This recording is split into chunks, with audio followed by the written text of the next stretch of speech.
Hello everyone, welcome back to my YouTube channel MCA Shiksha. Sorry, मैं ये video बहुत late से बना रही हूँ। I was just busy with my own stuff.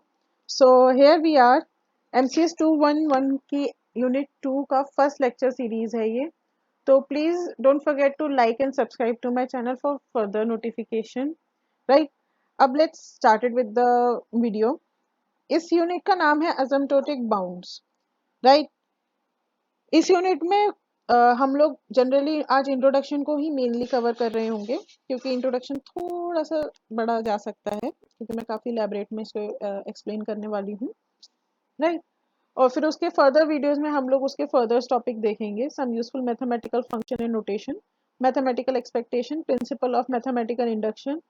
ये अगर आपने 11th-12th में पढ़ा होगा, PMI, principle of mathematical induction, तो आपको थोड़ा सा ज़्यादा इजी लगेगा, क्योंकि ज़्यादा कुछ है नहीं इसके अंदर। अगर आपको नहीं भी है तो मैं बताने के लिए हूँ, टेंशन नहीं। Efficiency of an algorithm, well known asymptotic functions and notations, ये सारे टॉपिक्स हम लोग आगे आने वाली वीडियोस में कवर करेंगे। और ये जो लेक्चर है, ये वाला जो यूनिट है, ये मोस्टली न्यूमेरिकल है। इनफैक्ट आने वाली जो लेक्चर्स आएंगे वो जनरली ज़्यादातर न्यूमेरिकल ही होंगे। तो मैं अपने एंड से ज़्यादा से अच्छा कोशिश करूंगी कि आपको कंसेप्ट काफ़ी अच्छी तरीके से डिलीवर कर सकूं, ताकि आपको समझ में आए। मैं यहाँ पे थ्योरी पर प्रोवाइड ज़्यादा से ज़्यादा करने की कोशिश करूंगी और एग्जाम्पल्स भरपूर देने की कोशिश करूंगी। So let's get started. Right, asymptotic bounds. Bounds का मतलब क्या होता है? बाउंड्स का मतलब कुछ तो होता ही होगा, राइट? एक second, let me get the marker. या, बाउंड्स का मतलब होता है बेसिकली बाउंड्रीज। बाउंड्स का मतलब होगा आपका बाउंड्रीज। जैसे अगर मेरे पास एक स्टेडियम है, स्टेडियम की एक बाउंड्रीज होती है, राइट? इस बाउंड्री के बाहर अगर बॉल चली जाए तो वैसी बात है, क्रिकेटर का फायदा हो गया, जो क्या कहते हैं बैट्समैन है उसका। और अगर नहीं होता है तो बॉलर्स का फायदा होता है। राइट, ओके, ये थोड़ा सा लेम था, बट आपको होपफुली आइडिया लग गया होगा। बाउंड्रीज का मतलब यानी कि एसिम्प्टोटिक बाउंड्स का मतलब क्या हो गया? बाउंड्रीज। एक एल्गोरिथम्स के लिए हम लोग कुछ लिमिट, कुछ बाउंड्रीज सेट करते हैं अपने हिसाब से, अपने कन्वेंशंस के हिसाब से, कि अगर इस बाउंड्री से ज्यादा या फिर इस बाउंड से ज्यादा उसकी वैल्यू हुई तो वो एल्गोरिथम अच्छा नहीं है, अगर इससे कम हुई तो वो एल्गोरिथम अच्छा है। Like this, right? और ये हम खुद से एज अ ह्यूमन या फिर एज अ मशीन हम खुद से ये चीज डिफाइन करते हैं, according to the algorithm, according to our needs, हमारी किस तरह की रिक्वायरमेंट्स है उस तरीके की।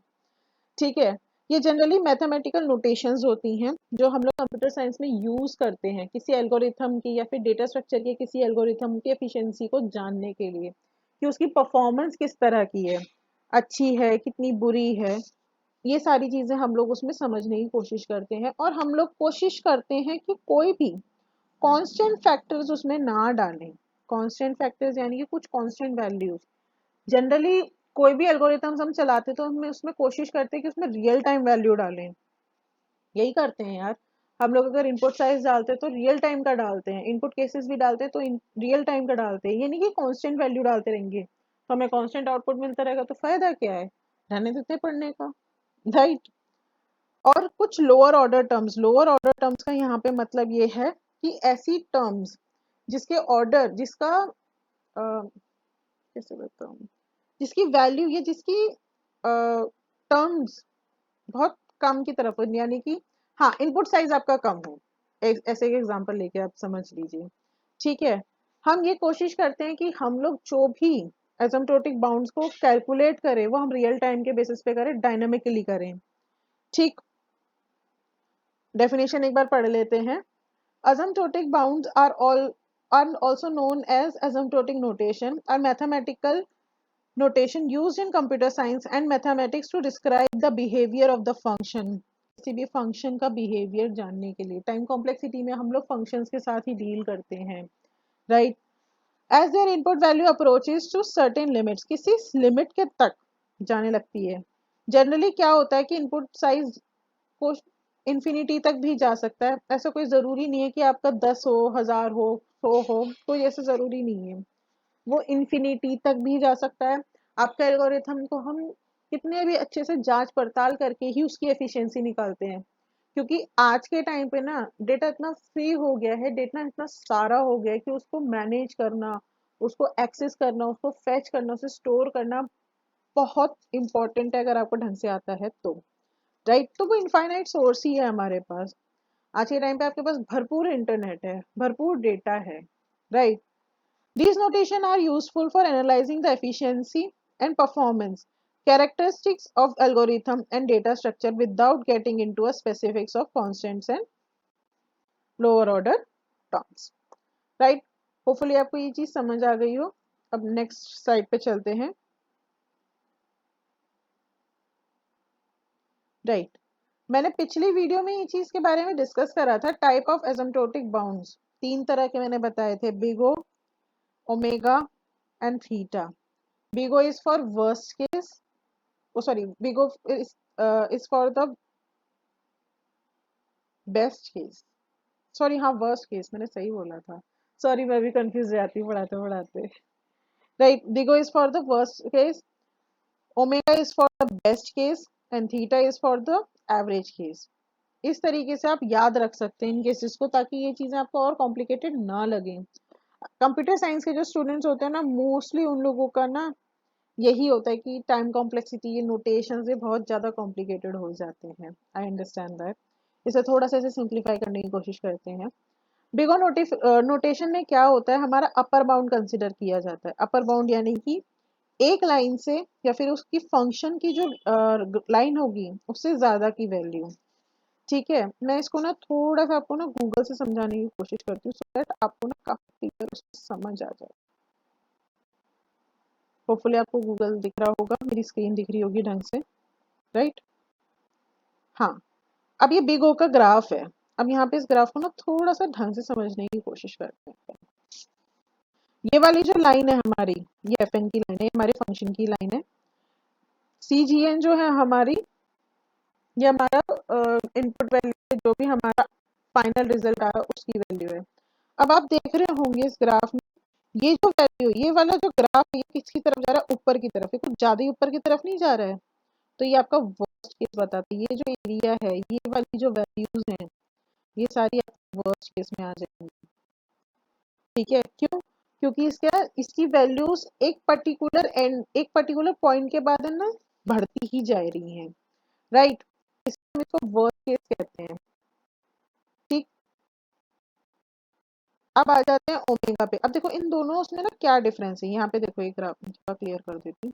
ये वाली चीज देख रहे हैं आप, इसका ये चीज एक अलग तरीके से पहाड़ बना हुआ है क्योंकि ये अपर बाउंड की तरफ है। यहाँ पे देखिए नीचे की तरफ बना हुआ है क्योंकि ये लोअर बाउंड की तरफ है। लोअर बाउंड यानी कि बेस्ट केस सिनेरियो, यहाँ पे ये जो वैल्यूज भी प्रोवाइड कर रहा है ना, ये बेस्ट होंगी।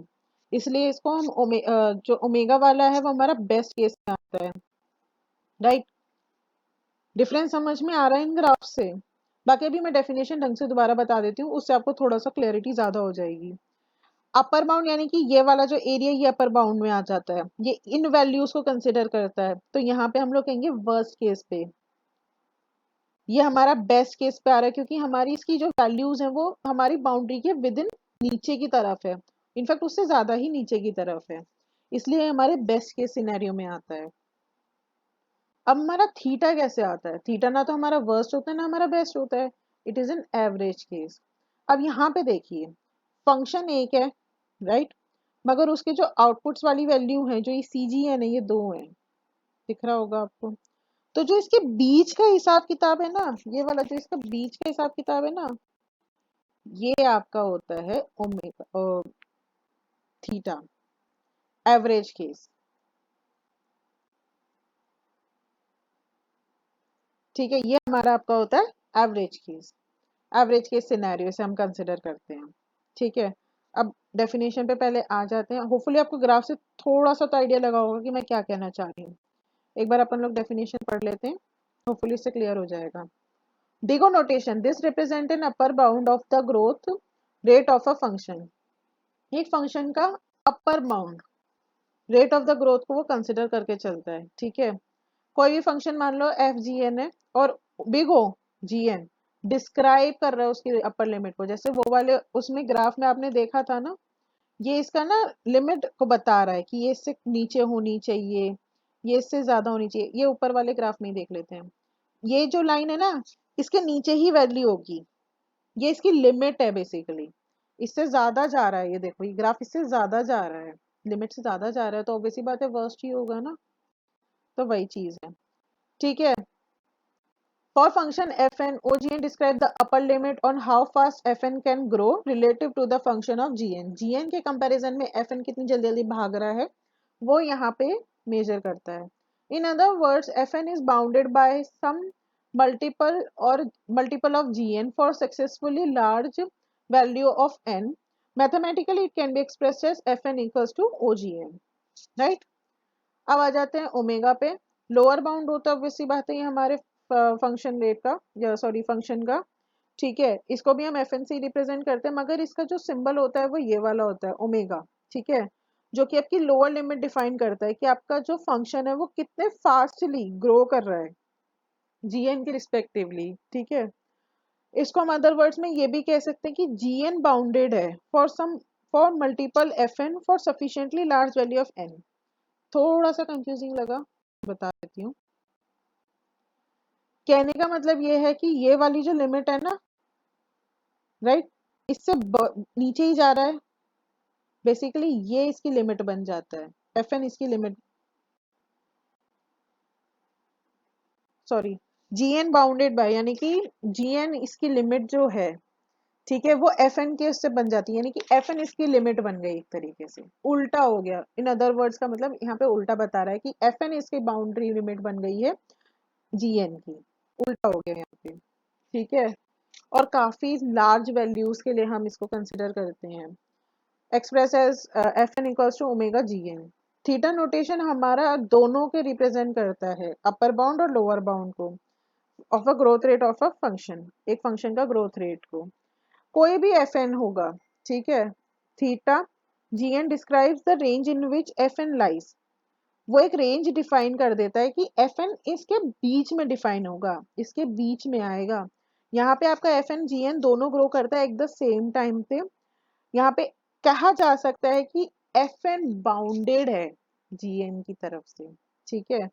और वैसी बात है मल्टीपल वैल्यूज ऑफ एन, ठीक है। इसको रिप्रेजेंट इस तरह से करते हैं, मैं एक बार दोबारा से आपको ग्राफ रिकॉल करा देती हूँ। देखो यहाँ पे जी एन एक है, जी एन टू है, ये सी की वैल्यू कांस्टेंट होती है, तो आप इस चीज को देख के थोड़ा कंफ्यूज मत होइए, सी कोई भी वैल्यू हो सकती है, कांस्टेंट वैल्यू आपकी निकल के आती है, जनरली इग्नोर ही कर देते हैं, बट ग्राफ में हम इसको शो करना ज्यादा प्रेफर करते हैं ताकि ग्राफ थोड़ा सही से बन जाए। अब देखो एक जीएन यहाँ पे डिफाइन है, एक जीएन यहाँ पे डिफाइन है, तो इसकी वैल्यू इसके बीच में होगी, ना इससे ज्यादा ना इससे कम, ठीक है। और जो इसका एवरेज केस होगा वो आपका थीटा का नोटेशन होगा। होपफुली आपको ये इंट्रोडक्शन की क्लास क्लियर होगी, ठीक है। आगे हम लोग कोशिश करेंगे कि ये वाला topic some useful mathematical function and notation को मैं कवर कर सकूं, राइट। अगर आपके कोई भी डाउट्स हैं तो आप कमेंट सेक्शन में बता सकते हैं, and please like to the video and subscribe to it. Thank you for watching, bye bye.